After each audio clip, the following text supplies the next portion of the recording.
Bzz, bzz, bzz, bzz, bzz, bzz, bzz, bzz. O fi mama, of, Doamne, ce mai vrea și de data asta? Ok, că îi răspund. Zzz. Da, mama, ce mai vrei și de data asta? Draga mea, astăzi o să vin mai târziu acasă, așa că aș vrea să te apuci de teme, că când o să fiu eu acasă, să ți le pot verifica instant, știi? Of, mami, dar nu vreau să mă apuc de teme. Este cea mai rea, mama. Da, nu vreau să mă apuc de teme. Apropo, când o să vii acasă? O să vin mâine. Mâine? Super. O să-mi chem toate prietenele acasă. Ok, mami, o să mă apuc de teme. Este prea mult timp. Nu o să mă apuc de teme, dar am vrut să rog pe Geam Ciupici să mi le facă. Să pe Alexa, ok. Să pe Siri, da, Siri, ok.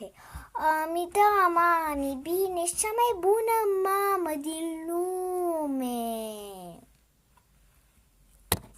Doamne, știam că o să mă accepți. Ești cea mai bună fiică din lume. Da, hai, papa. Papa, să ai o zi frumoasă și succes la teme. Bine, mami, mulțumesc. Te iubesc și eu foarte mult. Pa, mami. Sper m-ai închis. Acum hai să chip toate prietele. Bună, Ali, ce faci? Bine, fată, dar tu ce faci? De ce m-ai sunat? E ceva urgent?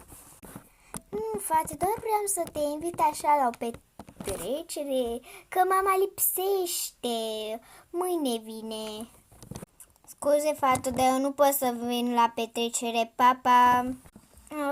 Nu poate să vină la petrecere. Lasă, o sun pe Sofia. Ea tot timpul îmi răspunde. Bună, Sofia, ce faci? Vreau să te întreb, poți să vii la petrecere? Wow, super, n-am chef de petrecere. Mami a zis să fac temele și am o subedenie. Atunci haide, termină mai repede temele. Nu, ți-am mai zis odată că n-am chef de petrecere, pa. Și tu mi-ai închis. Hai că o sun pe Alexa, da. Ok.